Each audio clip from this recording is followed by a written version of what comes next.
L'homme augmenté, c'est l'utilisation des nanobiotechnologies, des sciences du cerveau, pour augmenter les capacités humaines.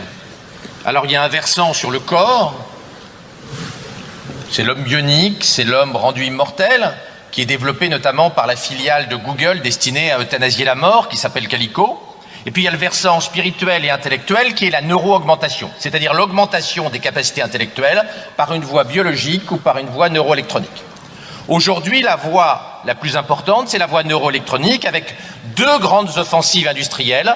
La première de Mark Zuckerberg en avril dernier qui s'est engagé à fournir dès 2019 les premiers prototypes de casques télépathiques pour communiquer d'humain à humain par la pensée et d'humain à ordinateur et d'ordinateur à humain. Et Mark Zuckerberg, le propriétaire de Facebook, s'est engagé à ce que le débit soit 5 fois plus élevé que le débit de communication humaine traditionnelle. Et puis la deuxième voie qui est un petit peu plus transgressive, un petit peu plus bouleversante pour les judéo-chrétiens traditionnels que nous sommes, c'est la voie d'Elon Musk avec sa société Neuralink qui est en train de développer une gamme de microprocesseurs miniatures destinés à s'enrouler autour de nos 86 milliards de neurones pour augmenter notre mémoire et notre quotient intellectuel de manière, explique-t-il, à nous permettre de lutter contre l'hégémonie de l'intelligence artificielle dans les décennies qui viennent.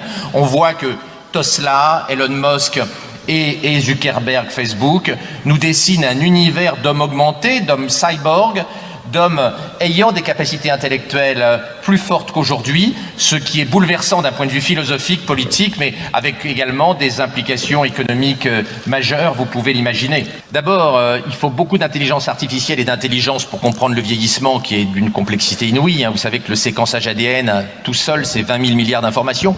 Donc progresser dans la lutte contre le vieillissement, ce que souhaite, je le disais tout à l'heure, Google au travers de sa filiale Calico, dont l'objectif est de tuer la mort, et d'aller vers la mort de la mort dans quelques décennies. Cela suppose beaucoup d'intelligence artificielle et donc nous avons un lien très étroit entre immortalité et intelligence artificielle et neurotechnologie.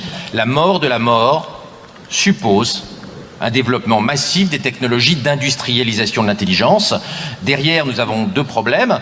Est-ce que cette mort de la mort et cette industrialisation de l'intelligence artificielle va s'accompagner d'une démocratisation de l'intelligence biologique ?